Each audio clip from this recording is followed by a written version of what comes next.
Hi అండి, అందరికీ నమస్కారం.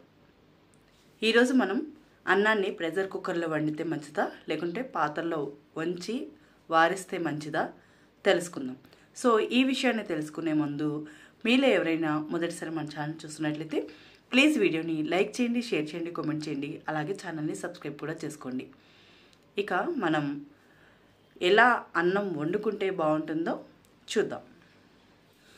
ప్రపంచంలో అత్యధికంగా ప్రజలు ప్రధానంగా తీసుకునే ఆహారం అన్నమే. 3 పూటల్లో కనీసం ఒక్క పూటైనా అన్నం తింటేనే కడుపు నిండుగా ఉంటుంది. శరీరానికి కావలసిన శక్తి, కార్బోహైడ్రేట్లు కూడా అందుతాయి. ఒకప్పుడు బియ్యాన్ని పాత్రలో నీళ్లు వేసి ఉడికించి వార్చేవారు.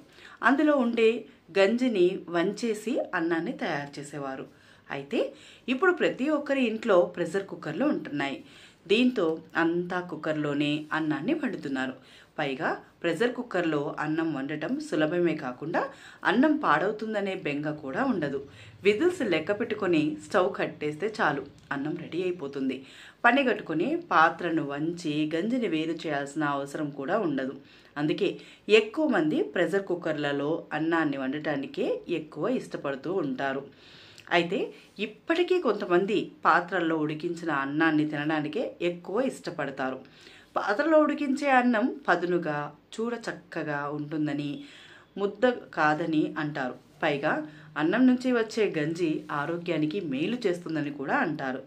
బియ్యంలో ఉండే పోషకాలన్నీ గంజిలోకి చేరతాయని, అది తాగితే బోలెడంత శక్తి వస్తుందని చెబుతారు. ఇది కూడా వాస్తవమే. కానీ ఈ రోజుల్లో ఎవరూ గంజిని తాగడం లేదు. ఒకప్పుడు నిమ్మకాయ కాస్త ఉప్పు వేసుకొని ఎనర్జీ డ్రింక్గా తాగేవారు. రోజంతా ఉత్సాహంగా పనిచేసేవారు. ఈ నేపథ్యంలో ప్రెషర్ కుక్కర్ అన్నం ఉత్తమమా లేదా ఉడికించి గంజి తీసుకునే అన్నం మంచిదా అనే సందేహాలు చాలామందిలో ఉన్నాయి. ఆ సందేహాలు పోవాలంటే తప్పకుండా ఈ విషయాలని మనం తెలుసుకోవాలి.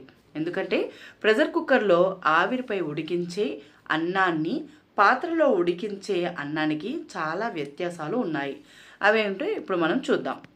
ప్రెషర్ కుక్కర్లో ఉడికించే అన్నంలో పోల్చితే పాత్రలో ఉడికించే అన్నంలో కేలరీలు శాతం ఎక్కువ. 100 గ్రాముల బాయిలర్ రైస్లో 130 కేలరీలు ఉంటే కుక్కర్లో ఉడికించే అన్నంలో 151 కేలరీలు ఉంటాయని United states department of agriculture వెల్లడించింది. బాయిల్డ్ రైస్లో కొందరు అవసరం కంటే ఎక్కువ నీటిని ఉడికించి ఆ గంజిని పారబోస్తారు. దీనివల్ల అందులో ఉండే పోషకాలన్నీ బయటికి పోతాయి. బియ్యం త్వరగా ఉడుకుతాయనే ఉద్దేశంతో చాలామంది ముందుగా వాటిని నానబెట్టి కడుగుతారు. అలా చేసినా సరే పోషకాలన్నీ పోతాయి. బీన్స్, బంగాళదుంపల్లో ఉండే ప్రధాన కార్బోహైడ్రేట్లే బియ్యంలో కూడా ఉంటాయి.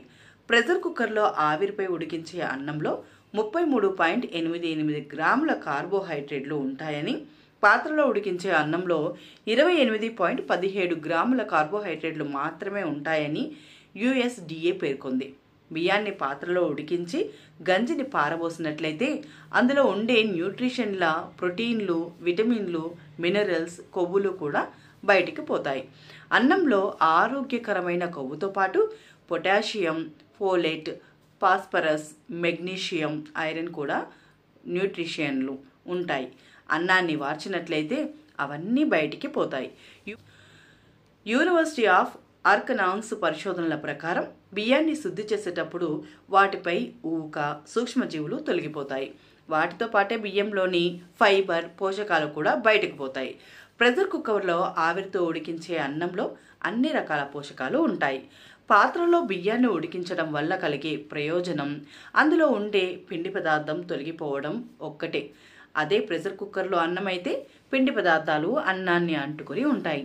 అందుకే పులిహోర, బిర్యానీ చేయడానికి ఎక్కువ మంది బాయిల్డ్ రైస్నే వాడతారు. ప్రెషర్ కుక్కర్లో అన్నం ఉడికేందుకు సరిపడా నీటిని మాత్రమే వాడతారు కాబట్టి ఆవిరి ద్వారా ఎక్కువ పోషకాలు బయటకు పోయే అవకాశం ఉండదు. మనం కొనుగోలు చేసే బియ్యంలో ఎన్నో రకాల ఫంగల్ బ్యాక్టీరియాలు ఉంటాయి. వీటిలో ఆప్లాటాక్సిన్ లోని అనే ఫంగల్ పాయిజన్ లివర్ క్యాన్సర్ను కలిగిస్తుంది. బియ్యాన్ని 100 డిగ్రీల సెల్సియస్ వేడిలో ఉడికించినా సరే ఈ ఫంగస్ చావదు. ప్రెషర్ కుక్కర్లో 100 డిగ్రీల సెల్సియస్ కంటే అధిక ఉష్ణోగ్రత వద్ద బియ్యం ఉడుకుతుంది. కాబట్టి ఆ ఫంగస్ కొంతవరకు నశిస్తుంది. ఫలితంగా లివర్ కూడా సేఫ్ అన్నమాట. చూసారుగా, ప్రెషర్ కుక్కర్లో వండే అన్నానికి పాత్రలో ఉడికించే అన్నానికి మధ్య ఉన్న వ్యత్యాసం. కాబట్టి ప్రెషర్ కుక్కర్ ఆహారం మాత్రమే ఆరోగ్యానికి మంచిది. కుక్కర్లో అన్నం శరీరానికి వేడి చేస్తుందనేది కేవలం అపోహ మాత్రమే. ఒకవేళ మీరు పాత్రలో అన్నం వండుతున్నట్లయితే తప్పకుండా గంజిని తాగండి. అప్పుడు అన్నంలోని పోషకాలు ఎక్కడికి పోవు. సో ఇదండి ఇవాల్టి వీడియో మీ అందరికీ బాగా నచ్చిందని అనుకుంటున్నాను. మీకు యూస్ఫుల్ ఇన్ఫర్మేషన్ ఇచ్చానని అనుకుంటున్నాను. వీడియో నచ్చినట్లయితే ప్లీజ్ వీడియోని లైక్ చేయండి, షేర్ చేయండి, కామెంట్ చేయండి. అలాగే ఛానల్ని సబ్స్క్రైబ్ కూడా చేసుకోండి. మరొక మంచి అంశంతో మళ్ళీ కలుసుకుందాం. అంతవరకు సెలవు. నమస్కారం.